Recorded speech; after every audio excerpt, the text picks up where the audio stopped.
what's your fondest set to draft? I don't think there's anything in specific really. It's Like just I too think, much, too many sets, right? yeah, I mean, like most formats have like a similar curve where like it's always fun for the first few drafts because then you're figuring stuff out. That it's usually fun for like the first 20, 30 drafts or something. But like quite often at that point, it just gets boring because you're doing kind of the same thing. Yeah, Like usually because you these cube formats are probably a little bit better because you can do so much different stuff.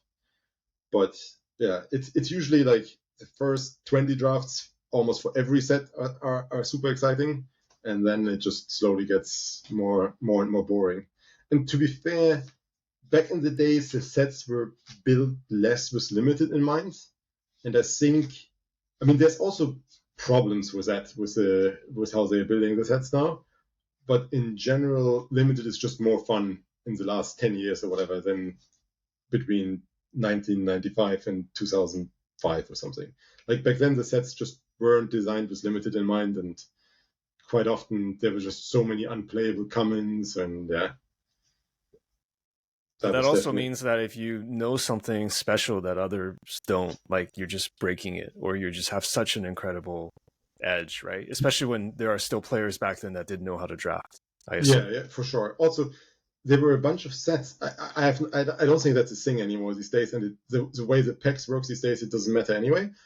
But back in the days, the commons were usually what you first picked, because the set design was quite often that the rares were meant for constructed, and then the rares just like back then constructed cards were more spell-like, and it just like there weren't any stupid planeswalkers or creatures with like a page of text or something.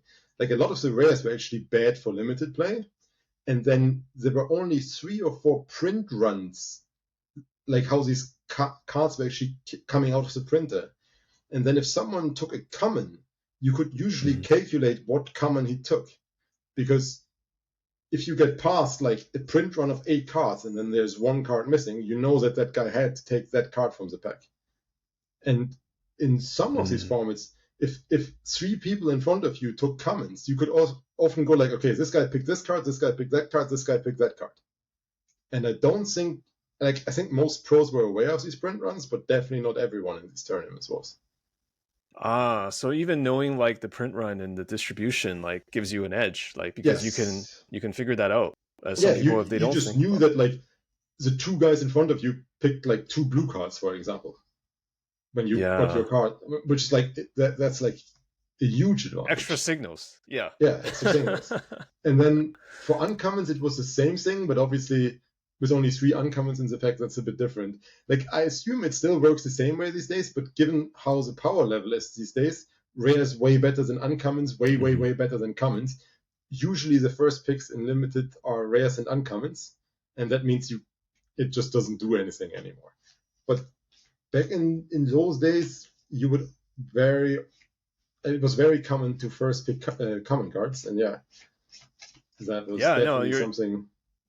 you're totally right. Like there were a lot of rares back then that just did nothing, or they were like very narrow sideboard cards for constructed. Like I don't know, like I know Circle Protection is not a rare, but it felt like there were a lot of cards like that that were Yeah, just like those color hosers and stuff like that. Yeah, color hosers, or then like cards that were like meant for specific constructed decks. yeah, Like I don't yeah. think they design cards like that anymore these days.